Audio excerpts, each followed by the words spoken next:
On this week's episode, the musical chairs for movies continue. Spike Lee has a streaming hit on his hands. And is Naughty Dog saving the best for last? All this and more as we once again delve into the pop culture cosmos. Welcome to the pop culture cosmos. And we're back with another episode of the Pop Culture Cosmos. This is Gerald Glassford from Pop Culture Cosmos, Inside Sports Fantasy Football, Game Source, and the Lakers Fast Break. We truly appreciate everyone out there listening to all of our great shows. And if you get a chance, please check out all the stuff we've been putting out lately on the Lakers Fast Break channel or the Pop Culture Cosmos channel, which is now over 500 podcasts on that channel. So you've got plenty to choose from right there at Pop Culture Cosmos, wherever you get your podcasts.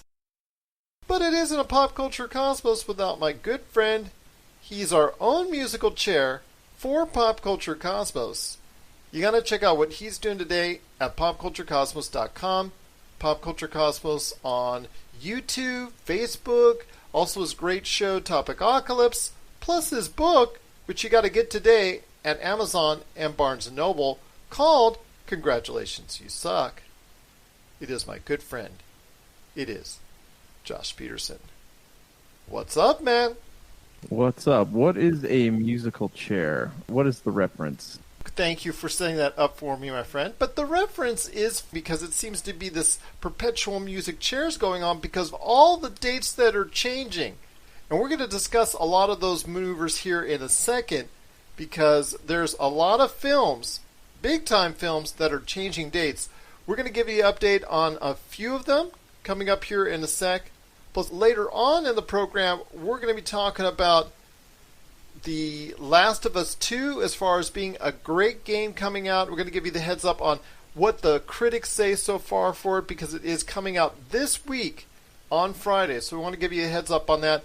And speaking of Naughty Dog, we want to make a little bit of a correction. Josh had said that the new Ratchet Clank is from Naughty Dog that's coming out to PlayStation 5. It's actually from Insomniac, which is also doing the Miles Morales standalone game that's coming out later this year as well, or at least scheduled to. But Josh, I want to tell you something right now if you want to get on the mic here.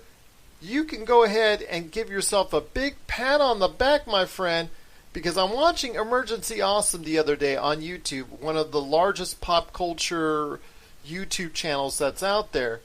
And he's talking exactly what you had spoken about 2 days before about how the standalone game, which you and I both assumed that it would be, but you also were right that it was going to be more in line with what you saw with Uncharted, The Lost Legacy, where it's not as large or as deep or as wide or as, I guess, long, for lack of a better term, than what the other games is, because you had said that it's just a 2-year turnaround time. So you said it would still be a full game, but not quite as full as maybe the first Spider-Man around.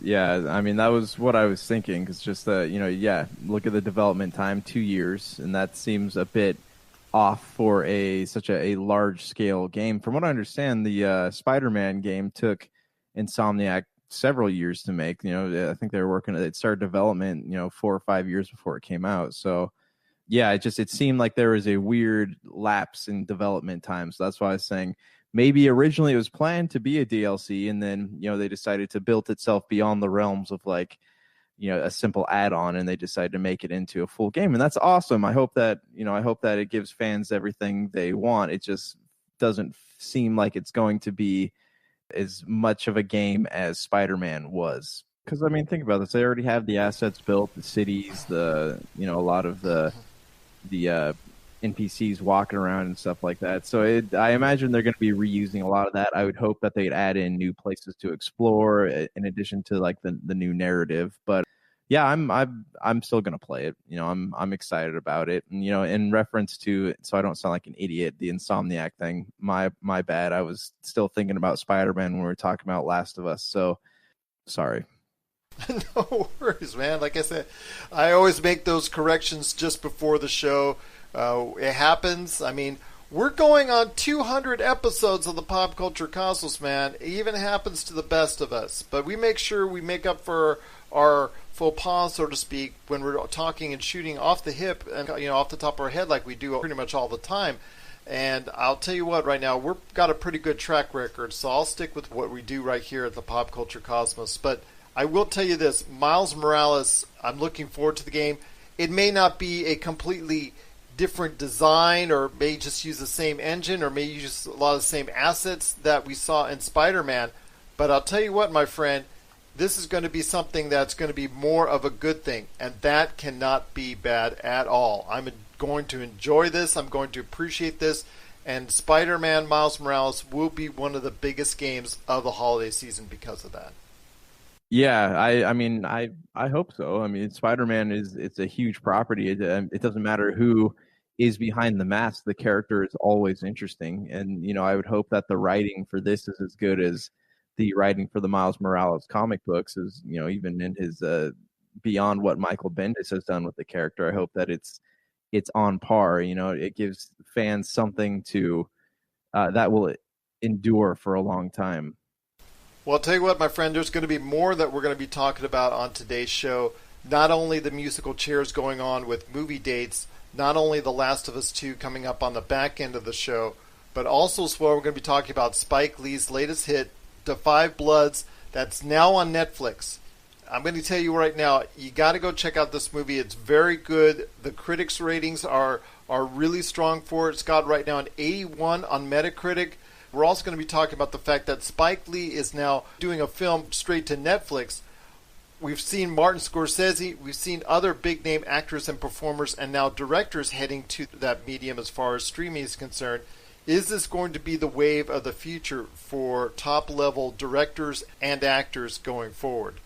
But also, we're going to be giving you an update on our top 100-ish movie countdown with number 50 to 59, so we'll go ahead and have some sweet memories of some movies that we know and love out there because you guys voted on it, and your 50 to 59 movies coming up in our top 100-ish movie countdown is coming up later in the program as well.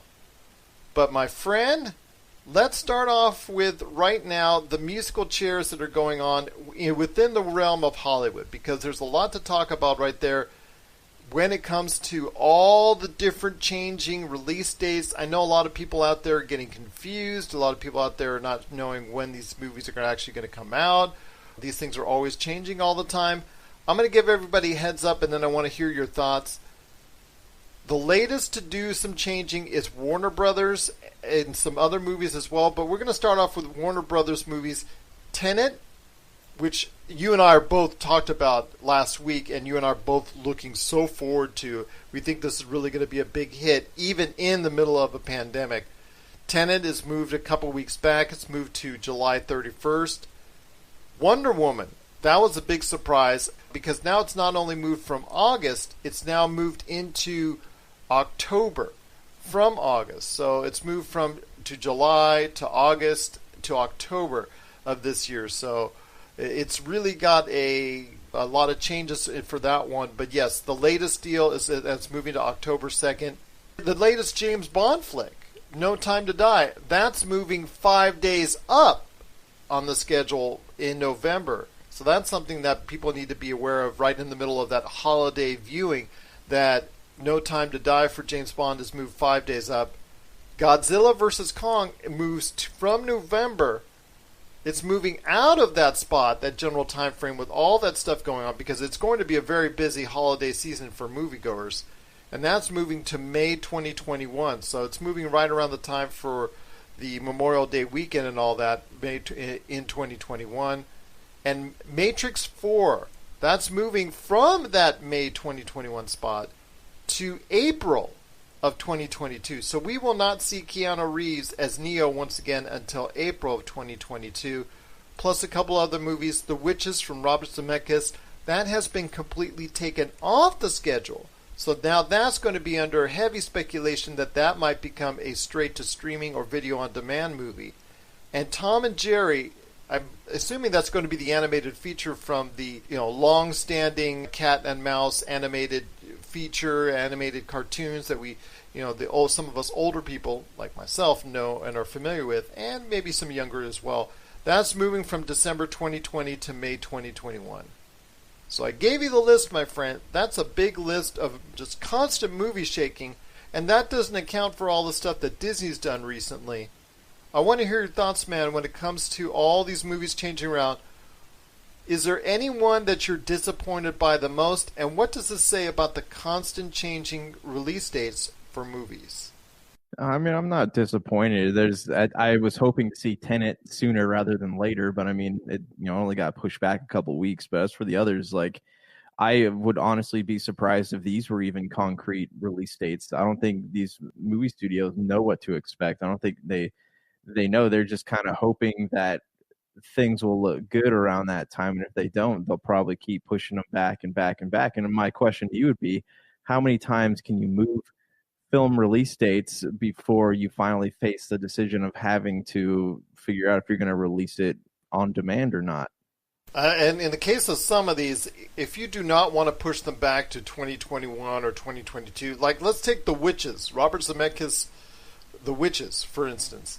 That was moved off of I think a 2021 release date, and that's just been not given any release date at all. I have a feeling that movie could be primed to just say, you know what, the film company this time wants to cut its losses and just put that straight to streaming. You could see other things like this Tom and Jerry movie that's been moved to May 2021. That could be a prime candidate to go to straight to streaming, because we saw what happened with Scoob and Trolls World Tour. Any of these movies that do not look like they're going to be able to be a breakout hit of some type or get people in, I think that's the key. Will the movie that you have on the schedule right now, will that bring people in? And if it's not going to bring people in, or at least you don't think it will, then you know what? I think it's a prime candidate to move to a streaming or video on demand format. Well, even a movie like Wonder Woman, like there's so much money on the line. I'm curious if that's a bill they're willing to risk. Like if say people don't go back to the movie theater, say you release this movie on October 2nd, people don't go to watch it, then all that money that they put into marketing and stuff could have been used to market it towards an on-demand audience. So I mean, it still feels like they're risking quite a bit on the on the gamble that in October things are going to be back to normal. And I guess like Tenet will decide. By October they should know like what it's going to look like, especially if Tenet's coming out in July. But I mean, it's still there's a lot of money on the line, especially with a big film like Wonder Woman, or even I guess I'm sure 2021 things will be a little bit better. But yeah, there's a lot of money on the line, and it's they're gambling with this, and I'm curious if it's going to pay off or not. I'm curious as well. I mean, the movie industry as a whole has lost billions of dollars by now, my friend. I mean, we're talking something this time last year we were already talking about how well Avengers Endgame was doing, and we were talking about how that was heading towards being the number one movie of all time.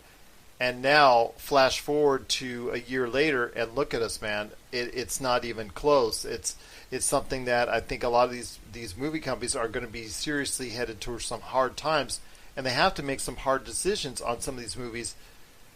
They will never, as far as at least the movies that are coming up within the next year to year and a half, I don't think any of those movies will ever regain or recoup all the money that it would have gotten had there not been a coronavirus. Let's put that out there right now. I think you're going to probably, and yeah, I think you said it best, I think it wasn't going to be until 2022 or 2023 before you see enough people feeling like, okay, it's safe to go back to the theaters before they do go back to the theaters.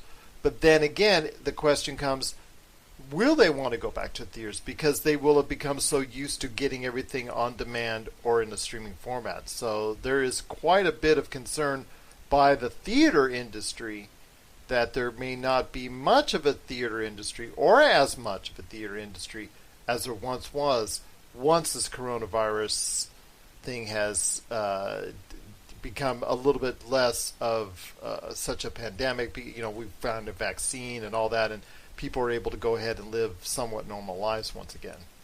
It's interesting because I'm in Texas, and I was assuming, once things started opening up and stuff things have been open for a while, but I've been assuming that the mask would come off, the hand sanitizer would disappear from everywhere. But in all reality, it seems to have people seem to be doubling down on that stuff now that there are more people out and about. So I look at, what does the reopening of a movie theater look like? And there's a couple theaters open out here, but what would it look like with a big release? And I don't see it being something that people are going to freely, not freely, but just walk into without some level of consideration.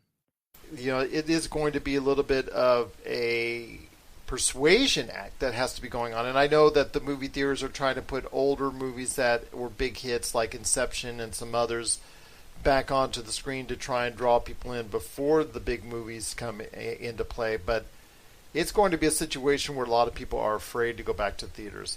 You and I spoke about it last week when we were talking about Tenet. If for you, Tenet is the movie that's going to bring you back into theaters.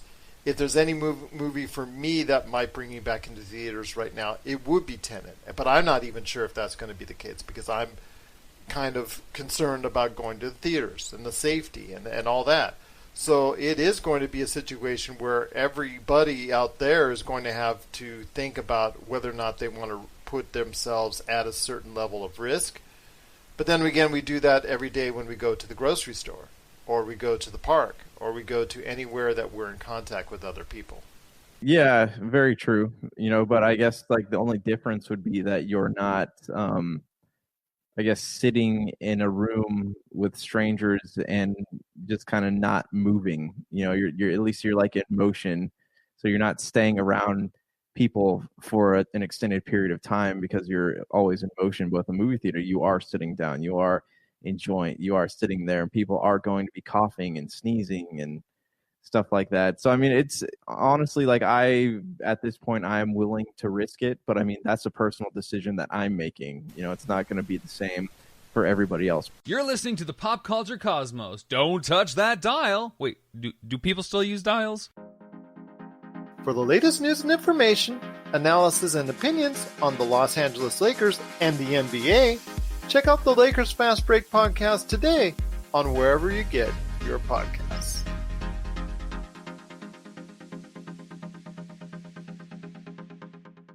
But you turned on a light in my head for a second here, and I got to ask you this. What do you think that the next Academy Awards are going to look like for this year?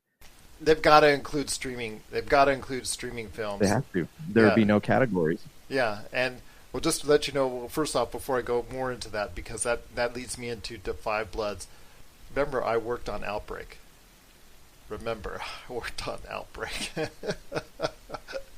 And people who've seen Outbreak, and I know there's a lot of people now that have seen Outbreak now that the outbreak of pandemic has taken place, because a lot of people have looked at that movie lately within the past few months.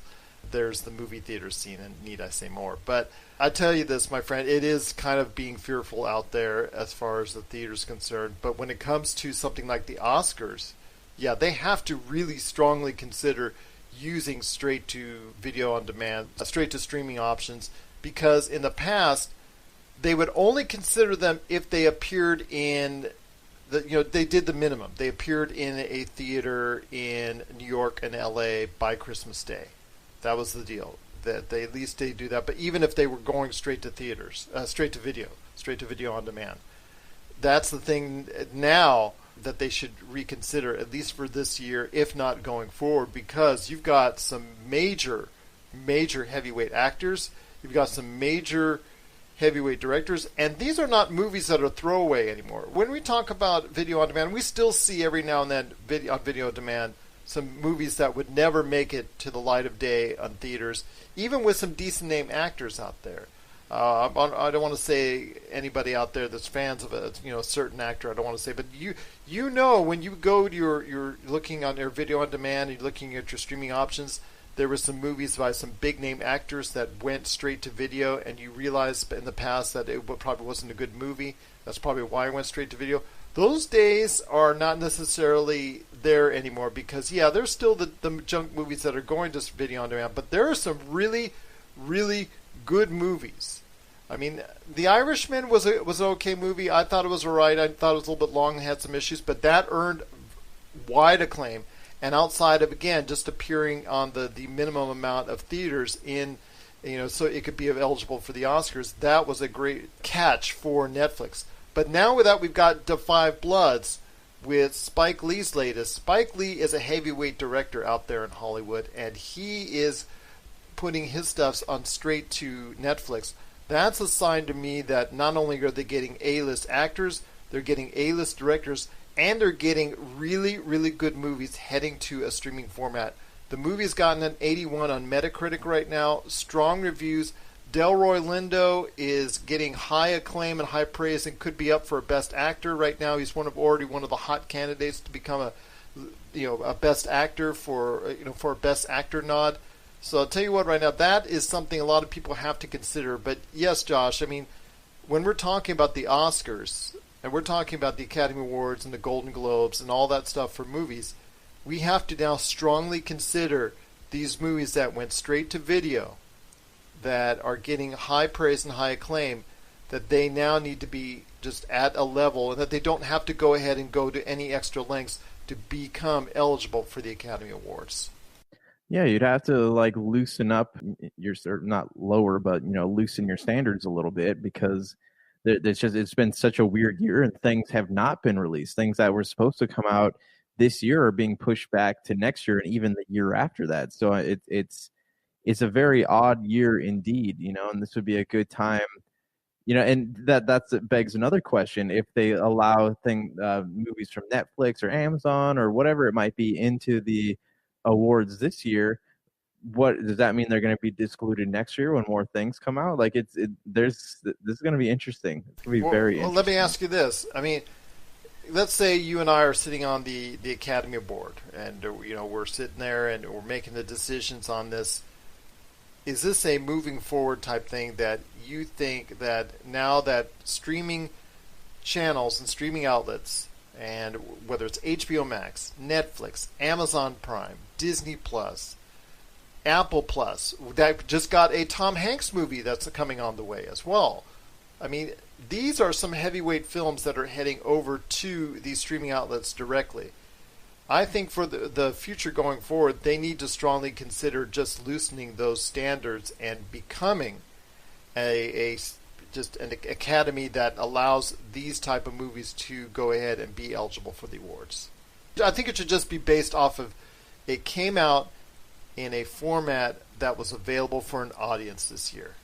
I think that it's an inevitability. I think it's something that they've been avoiding for a long time, because it's that board it's just from what I've heard is incredibly snooty about what they accept into their circle of awards. And I think that they've been trying to avoid, and you have all these directors fighting against the streaming services, but this is an inevitability. You have all these big name actors, big name directors moving onto these streaming platforms. This is art. Movies are movies. Art is art. I think as long as it's a movie, as long as it has a movie runtime, it should be allowed to be considered for the award. And I think that constantly excluding these films is doing this, the Academy Awards a disservice, especially with the rating drops that it has experienced in the past few years.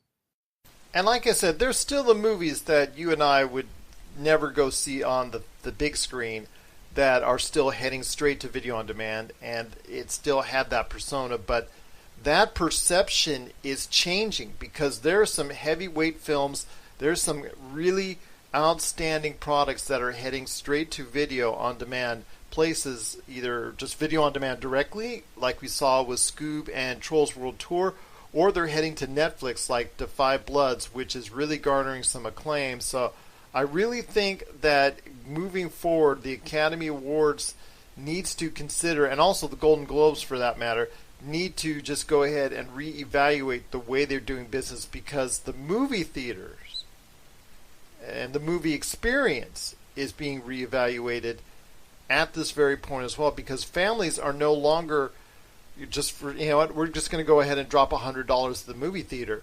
We're thinking about staying home on a big screen that we have, because big screens are becoming, as you and I both see every time we go ahead and do these shows as far as for Black Friday and all that, the prices for TV drops every single year even more and more and more. And we're seeing people have all over the place have 50-inch, 60-inch, 70-inch televisions at home. There is less and less of a need to go out and say, you know what, I need to go ahead and drop another $100 at the movie theater. Yeah, I mean that's a very fair point. I think this is COVID has kind of done created an atmosphere where you have to give credit to these streaming services, and it's also created a market for that it's changed, not create a market, it's changed the market, right? From going out to home consumption. And I think that both the Academy Awards and the film industry in general are going to have to take time to consider this, and whether that happens in the form of lessening the length between the release on home video and time in theater, or just having some things that release straight to home video or video on demand or whatever it might be. I think that there's going to be changes that are going to have to be thought about, and I think that the Academy Awards could possibly do a great job in leading that trend. Well, we'll definitely look into it more as the weeks and months go by, but we are thinking, like so many others out there, that the industry in itself is changing. It was actually sped up by the onset of the coronavirus, I think, and that's something that has to weigh in heavily, but the market and industry is changing, and it looks like all these other old standbys like the Academy Awards needs to change along with it. What are your thoughts out there on The Five Bloods hitting Netflix, Spike Lee's latest film, or Spike Lee's latest joint, as he would say, is doing so well on Netflix, it's garnering great acclaim. Should that and other movies that go straight to video on demand and or streaming outlets like Netflix, Amazon Prime, Apple Plus, etc., etc., etc., should movies like this be automatically considered for an Academy Award? We'd love to hear your thoughts on the subject, because we think the market and the industry is changing, and we think all these other entities have to go ahead and change along with it. Share us your thoughts, popculturecosmos@yahoo.com. Also swell Pop Culture Cosmos, Humanity Media, and Game Source on Facebook, Twitter, and Instagram as well. Well, coming up next, we're going to be counting down our 50 to 59 on our top 100-ish movie countdown. Plus, we're going to be previewing a little bit in advance a major video game. Is it the last major video game of this generation? We're going to talk about The Last of Us 2 on the back end of the show as well. This is the Pop Culture Cosmos.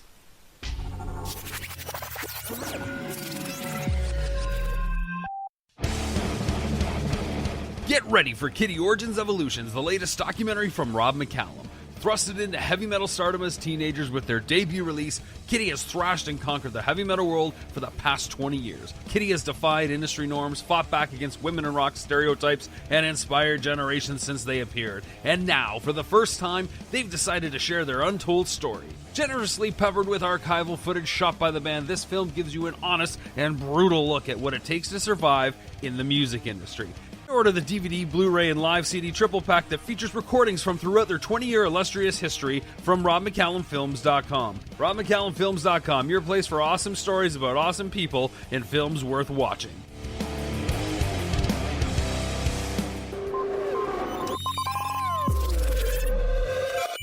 And we're back with Pop Culture Cosmos. We thank you so much for watching and listening. Everybody out there, we cannot thank you enough for doing so.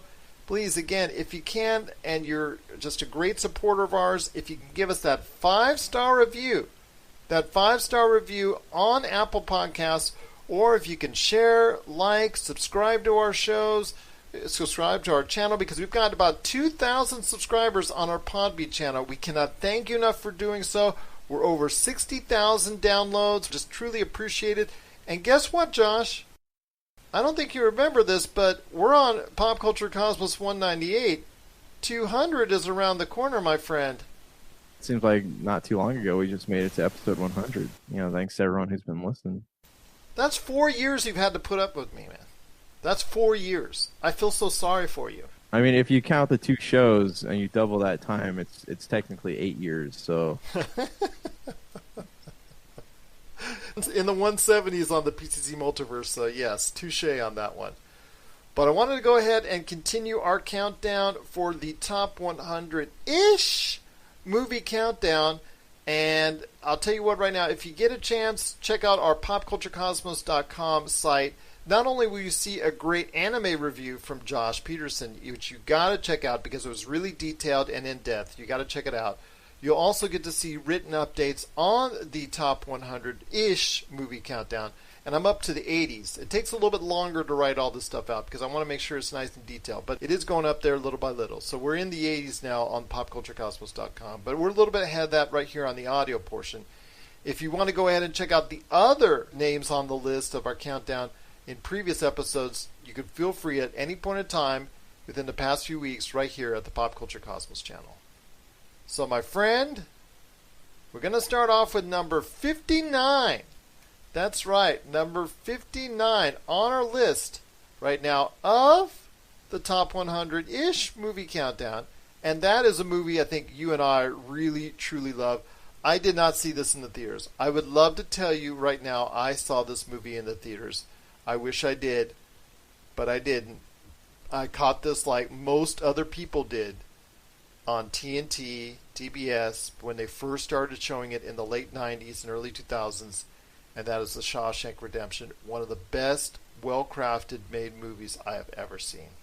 So Shawshank Redemption it's a phenomenal film.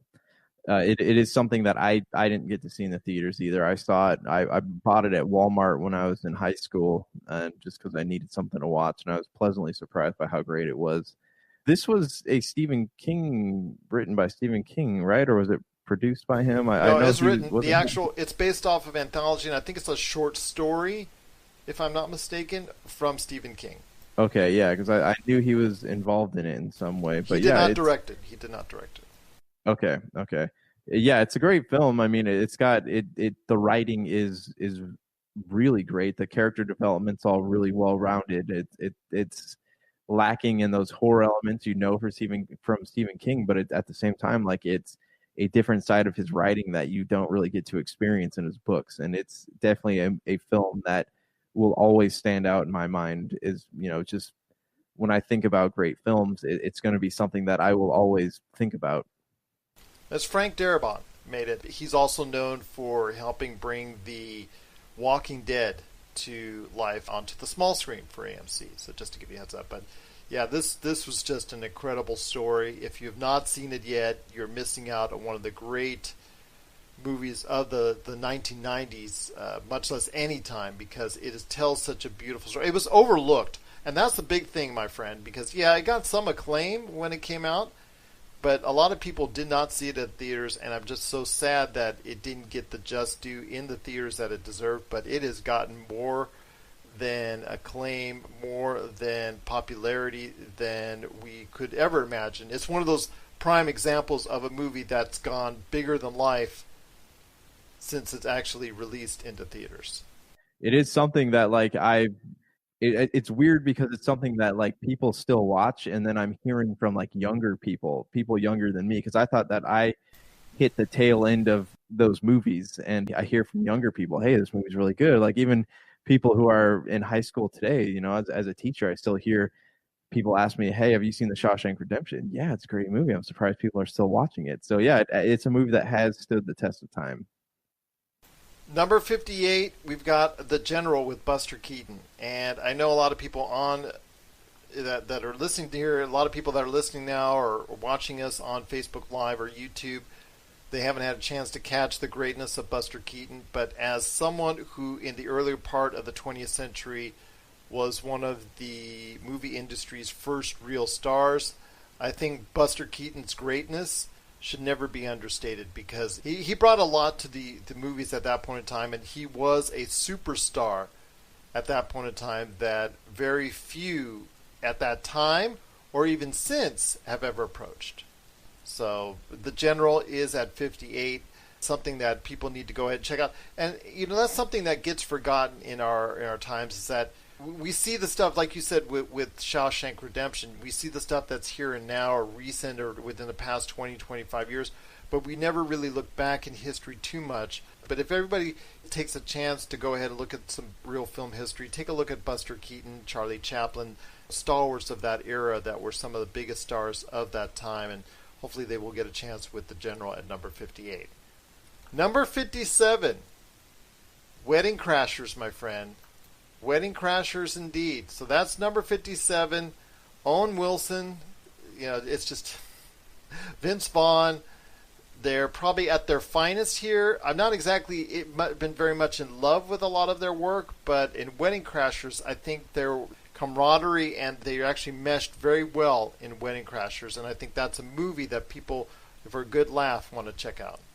I remember seeing this one in theaters, and I remember coming out thinking like, wow, that was a really funny movie. Like, I have not seen something that made me laugh that hard in a long time. And that was the first time I saw Bradley Cooper in anything, was Wedding Crashers. He played the obnoxious fiance.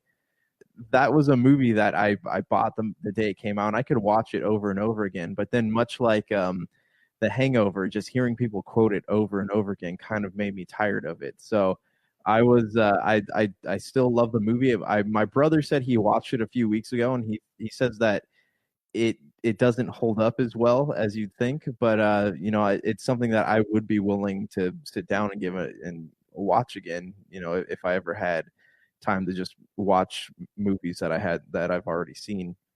And that's number 57, and that's Wedding Crashers. Number 56 is A Time to Kill. A Time to Kill.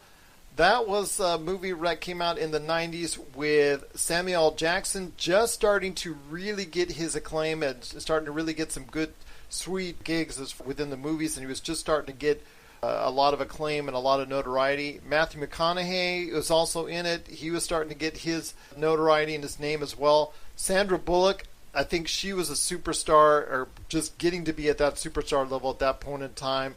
Kevin Spacey's also in the film. Your thoughts on A Time to Kill? It's a really intense drama. I think it really hits at your emotions. So I want to hear your thoughts on A Time to Kill at number 56. It deals with a lot of issues that we're dealing with today when it concerns racial divides, a lot of issues where someone is wrongly accused, things that we are seeing now in our society, unfortunately, still even to this day. I think it's something that people need to go back to, but also to check out just how well Samuel L. Jackson and Matthew McConaughey were at that point in time as far as actors, and yet you could see them growing into that superstar persona. But you could also see Sandra Bullock, who is someone who we haven't seen as much lately on the screen, and that's a shame because she's got such great talent to give out there. And I'd love to see her back in more performances on the big screen, because I still think she's got a lot left to give. Yeah, I agree. Sandra Bullock is definitely she's great. I mean, in a lot of the films I've seen from her, one specifically, I remember the Proposal. And that was something that she has a lot of depth. She's somebody who did come out of the '90s, and she came out of it doing pretty well for herself, I'd say. Well, that was at number 56, and that is going to be A Time to Kill. You got to check out A Time to Kill, really, to go ahead and check out a movie that still resonates even to this day. Number 55 is a movie that you and I like very much. We've noted several times on this show, and that is the original Marvel hit movie, the original superhero hit movie. Okay, maybe you can give the original Supermans with Christopher Reeves. I guess you could probably say that's the original superhero hit movie. But Blade, really the first and only success for Marvel at that point in time before the MCU, and a return, hopefully in the near future, for Mahershala Ali, and he's going to reprise the role of Blade, but this is Wesley Snipes' Blade at number 55. Yeah, Blade was one of those films where it's a first time something like that had been done. It was the right time to release it, right? Because we had movies like Underworld out there, Resident Evil was out It was the perfect time for like that gothic action movie, and Blade did a great job of providing that for people. And I remember like just seeing the way that it ended. It was your typical late 90s. It was late 90s, right? If I remember correctly. Yeah, your typical late 90s action film, but like they did a great job of, really portraying a character that had kind of been not given his just due in other forms of media outside the comic books. And I really enjoyed that. And we really loved the relationship between him and Whistler, and just like how they tried to humanize a character who was in fact half vampire. And it was a very well done film. I love Blade. It was just such an awesome movie to see. It was one of my favorite superhero movies before the Marvel Cinematic Universe got underway. It still is a favorite of mine. I thought it was really a great movie to see, and Wesley Snipes was fantastic in his role. Like you said, Chris Christopherson, the character of Whistler. That's, again, number 55, Blade. Just truly one of the best superhero movies before really the superhero genre could really take off. So I'm glad to see that Blade is well thought of on our list. Again, giving you a rundown of what we've seen so far. 59 is Shawshank Redemption. 58 is The General with Buster Keaton. 57 is Wedding Crashers. 56 is A Time to Kill with Sandra Bullock, Matthew McConaughey, and Samuel L. Jackson. And number 55 is Blade with Wesley Snipes and Chris Christopherson. Number 54 is Drive. So tell me, my friend, a little bit about Drive. Really a good movie, a good film, well thought of. Tell me a little bit more about number 54 and Drive.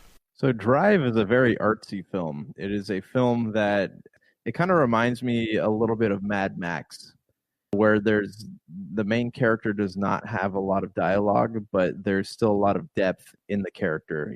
There's a lot of emotion portrayed even when he's not saying anything. And that was kind of what's so appealing about this film, is they're able to make this character art piece, but still make it feel like an action film, kind of like in the vein of Mad Max. But it is a very well done film, very beautiful, something that I didn't watch until it came onto video on demand. But I mean, I do wish that I had gone to see this in the theater to experience it the way it was meant to be. But have you seen it? I have seen it. I thought it was very good as well. I think a lot of people have given it just due. I mean, it's at number 54 on our list, so it definitely has a lot of people there talking about it, and at least still thinking of it fondly. So I think Drive is in a good position right there at number 54, don't you? Yeah, I agree. I'm glad to see that it's got the cult following that it does. And that's number 54, Drive, right there for you. Number 53 is Girl Interrupted, and one of Angelina Jolie's best performances on celluloid, on film. And this is somebody that, outside the Maleficent films and the Maleficent sequel, which didn't do as well, is now available on Disney Plus. I'd like to see more work that she could do. I know she's got some stuff coming up, obviously with the Eternals and all that. But your thoughts on Angelina Jolie and Girl Interrupted, because it is a really good film, a great performance by her, and really something that put her on the map as far as the performance is concerned. This was probably the first film I ever saw with Angelina Jolie in it, and it was a long time ago, so I don't really remember a lot about it. I remember it's about her in a mental hospital, right? If I remember that correctly. Yeah. So I don't know. I mean, it's not something that really sticks out in my mind, but it's just because I've seen it. I saw it so long ago, and it is one I've always wanted to go back to. But what are your thoughts on it? Again, it really was one of her breakout hits to put her at the top of the echelon as far as help get her to where she was as one of... Actually, she was considered the leading actress and leading actor at one time in the last decade, earlier part of last decade. She was one of the premier actors out there in Hollywood, getting the big salaries, getting the big notice, getting the big roles. There was a reason why, and this was one of the performances. I think she got nominated for an Academy Award for this film. So yes, it's just a really great performance by her, and this would really set her off in the right direction. So yeah, if a lot of people get a chance to go ahead and check out some of the earlier works of Angelina Jolie and want to know why she was at once, like I said, in the last decade, one of the box office attractions and one of the most well-known actors or actresses in Hollywood, you got to check out Girl Interrupted at number 53. At number 52 is Men of Honor with Cuba Gooding Jr. and Robert De Niro, a movie that a lot of people are still very fond of. I know you said you haven't seen it yet, but I'll tell you what, for something that at the height of Cuba Gooding Jr.'s career, because he has not been as successful lately as he was back then, I think you can get a good idea of exactly the kind of roles he was getting at that point in time. Plus, Robert De Niro plays a good supporting performance. I think it's a very inspirational movie. It just deals with a lot of the things that you saw back in the day out of the previous generations of being in the armed forces. So if you get a chance, please check out Man of Honor. That's our number 52 movie. Number 52 on our countdown. Number 51 is Moulin Rouge, my friends. So Moulin Rouge, tell me a little bit more about what you think about Moulin Rouge with Ian McGregor. A great musical it was in Moulin Rouge. It was colorful. It had a lot of pretty lights, lots of good singing. I don't know what else I can say about this movie. I did see it once, and I thought the cast was really great. It was not something that I was like, oh yes, I can't wait to watch this film again. Yeah, I remember, finishing, getting to the end, and thinking it was okay. I did enjoy the music in it, but to me, it was. For me, I thought it was very interesting to see the performance of Nicole Kidman and also Ian McGregor. I did not know that they had that kind of range at that point in time. So when I saw it early in the 2000s, I did not know that they had that kind of range. So yes, Moulin Rouge is something that maybe you don't want to go back and see a second time, but seeing it as a musical where there's a lot of good musicals out there, and Hamilton will be on the way soon to Disney Plus. That's another great musical. I mean, Moulin Rouge, I think, is something that a lot of people need to see, especially if they see a movie like Cats and think, you know what, this is not a very good thing to see or not a very good thing to portray on screen, a musical. They need to go ahead and check out Chicago from the early 2000s and also Moulin Rouge at number 51. I think that's a really good film, and I think people need to go ahead and check it out. Number 50 on our list, our final one for this week, is Smokey and the Bandit, my friend. The original Smokey and the Bandit with Burt Reynolds and Sally Field and the whole crew on that iconic Pontiac Trans Am with Jerry Reed and the semi following him and all that. And then of course Jackie Gleason as the sheriff. It's not the movie that's going to age very well, my friend, because it portrays a lot of different tropes that I think won't fit now, but as a movie that you want to see, if you want to check out more of what the 1970s was like as far as what was going on at that point in time, I think people need to go ahead and check out Smokey and the Bandit because it is a fun film nonetheless. It is a fun film, and if you like, it probably wouldn't be something you could make today. But I mean, if you're a fan of the Rat Race movie that came out with like Seth Green and Mr. Bean, you would definitely enjoy this film. It's worth watching if even just once. And Burt Reynolds it's funny because if you look at him today, we watched a movie a couple nights ago, Mystery Alaska, that he's the judge and ends up being the coach. Like, he is somebody who he aged quick, whereas on the other hand, you have like Russell Crowe, who has been aging, one day for every 5 years. Every 5 years he's alive. It's interesting, but yeah, seeing Burt Reynolds, it is a very fun movie. He does play that character very well in the Pontiac Trans Am classic. There's mention of it in Joe Dirt if you've ever seen that movie. It's a great film. And that's number 50 on our top 100-ish movie countdown, Smokey and the Bandit. Let me give you a quick rundown again. Shawshank Redemption at 59, The General with Buster Keaton at number 58, Wedding Crashers at number 57, A Time to Kill at number 56, Blade at number 55, Drive at number 54, Girl Interrupted at number 53, Men of Honor at number 52, Moulin Rouge at number 51, and number 50 is Smokey and the Bandit. Next week, we will continue our list of the top 100-ish movie countdown as we get into the 40s.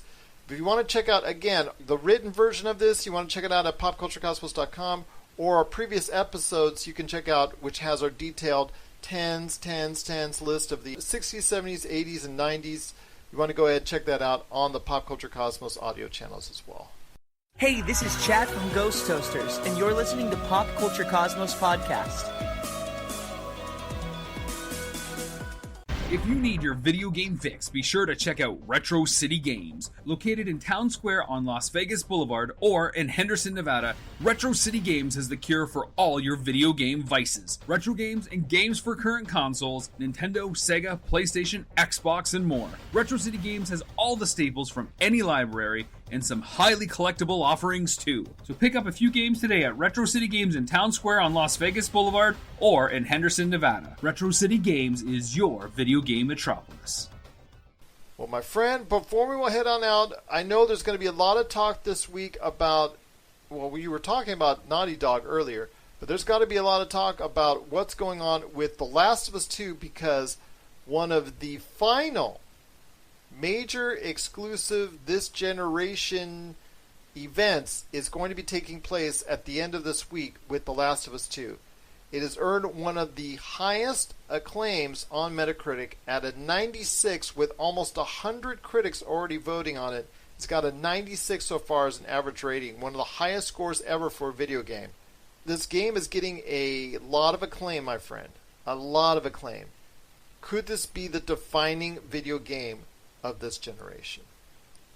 I have a really hard time trusting, because I saw IGN gave it a 10 out of 10, and I have a really hard time trusting, these big game critics when it comes to games like this, especially when they give them a 10, because I know that they're very stingy when it comes to giving those 10s out. So it makes me wonder, either yes, the game is phenomenal, or there's something else at play. The whole controversy behind Red Dead, were they paid to say this? So I there's have a hard 89. time. They've got 89 reviews already in the count. Yeah, that's the average score is a 96. That's a lot of critics, man. It is a lot of critics. My hope is that, yes, it is the game that we've all been waiting for, especially in at the tail end of this generation of consoles, and it's something that we haven't had any big game releases in almost this entire year. So yes, I'm hoping that it is an amazing game, but also I hope that it's not something that's being built up so high and is not the game that people are making it out to be. I can't wait to get my hands on it, but I have a distrust of critics, as you know. I know, but when you have almost 100 of them and the average score is a 96, I'm going to throw right that back at you, my friend. If one is on the pay, Naughty Dog is not going to pay almost 100 critics to score the game. No, I know. I guess I'm referencing more like IGN. I have a hard time trusting them. But yeah, I hope this game is good. God of War was the same thing, and that game was phenomenal. So I'm hoping that this game is, in fact, really good. But while we're on the subject of these survival horror games, what do you think makes a good survival horror game? Because I'm noticing a trend with these games is that they are all very, very repetitive. And you do the same things over and over again. And that's why I think The Last of Us, the first one at least, was such a great game, because the story was so well written. Even I'm going back on Xbox 360 and playing Alan Wake, and it's just the same things over and over again, but it's the story that compels you to move forward. So what do you think what elements do you think are needed for a great survival horror game? I think it's pretty easy, my friend. Just surprise with something new around not every corner, but around every major decision that you make in a video game. If you make a scare or a jump scare or a surprise at every corner, it's going to lose its effect over the course of the game. That's the same thing with horror movies. It's just, when do you space these major moments that you need to surprise the audience and fill that in with a quality buffer of things to do that's going to keep them interested, that's not samey? Those kind of tropes we see in almost every video game. The fetch quest, it's a joke because of a reason. Because the fetch quest was done so much in so many games before. It's like in a previous generation of games. I mean, that's basically a lot of that was because out of necessity, because you didn't have the type of power or expansion in your game that you would allow. So you wanted to do all these different things. So we hear this all the time from developers who want to do all these different things, but they couldn't because they had to go ahead and such limitations within the scope of what they were programming it for. So they go ahead and put the same thing in and just rinse, repeat. I mean, you should see less of that with each succeeding generation. And that's my hope for the PS5, Xbox Series X generation, is that you're going to have all this power, and it looks good, but these graphics are not mind-blowing anymore to us. So build it on the game. Build things upon the game. I don't want to hear any more about. In fact, I watch a lot of Mass Effect stuff from the back of the day, as far as because I'm doing a lot of things when it comes to Mass Effect. And I hear Casey Hudson, who is the program director of Mass Effect at that point in time, he said, you know what, we wanted to put so much in the game, but we couldn't because of the limitations. Well, that seems to go ahead with going back full circle to horror movies. You need to go ahead and make sure you don't put the same thing in, time out, and rinse, repeat, especially with these horror games or horror movies, Horror games or horror movies.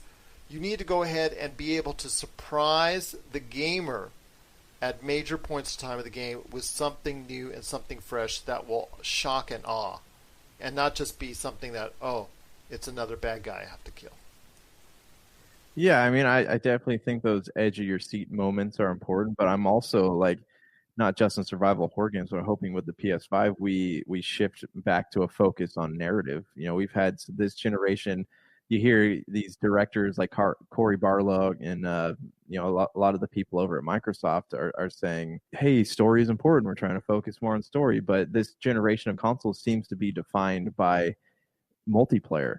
It's multiplayer. Even Call of Duty got to the point where they removed the campaign from one of their games. So I'm hoping that we're going to start. And this is something Naughty Dog has always done really well, is the focus on the narrative, even in the Uncharted games. But, I disagree with you that this generation will just be known for multiplayer, because you have Uncharted 4, you have God of War, you have The Last of Us 2 now. So many great games that are out there that have this wonderful narrative. Spider-Man had a pretty good narrative as well. Right. But you ask kids these days, what are you playing? Fortnite, Apex Legends, Call of Duty. Like, the games with the big narratives it seems like they're only going out to a certain sector of gamers. It's not like a narrative game that has reached across generations. And that's what I'm hoping will happen with the next generation of consoles. Well, let's hope that happens, but right now it is The Last of Us 2. It's coming to the PlayStation 4 this Friday. It's a big game, possibly the final major benchmark release. We could see Miles Morales, Spider-Man, be one of those major releases as well. But for right now, I think The Last of Us 2 is being considered one of the last major benchmarks of this generation. I'm hoping that's the case, that it's going to be something that a lot of people are going to love playing. It's getting garner and acclaim from all over. And my hope is that it will at least have us thinking of this generation of video games very fondly. What are your thoughts out there on The Last of Us 2? Are you excited for it? And please, if you get a chance and you're playing it, share us your thoughts on the game as well. PopCultureCosmos@yahoo.com. Also as well, Pop Culture Cosmos, Humanity Media, and Game Source on Facebook, Twitter, and Instagram as well. Well, my friend, it's been a great conversation as always. I cannot thank you enough for being a part of it on today's show. Looking forward to some great stuff this week, including, if you check out our Pop Culture Cosmos Facebook page on Monday, we're going to be doing another rendition of Dungeons & Dragons and the Lost Mine of Fandover. But my friend, I got to get you involved in some Dungeons & Dragons playing. I know I keep getting requests for Star Wars version of Dungeons & Dragons. If anything's going to lure you in, it's got to be that. Yeah, I could be interested in that. Speaking to Star Wars, I was reading that BioWare is maybe working on another Knights of the Old Republic game. So, yeah, I'm definitely into the lore right now, especially after the last Star Wars game that came out on Xbox. And Star Wars Squadrons is coming out as far as a trailer debut on Monday, so we'll talk about that on Thursday's show. But as always, we're going to get you updated on the latest and greatest news and trends in pop culture when we see you on Friday's show, The PCC Multiverse. So for Josh Peterson, this is Gerald Glassford. It's another beautiful day in paradise right here in the Pop Culture Cosmos. We thank you for listening. And here's hoping you have yourself a great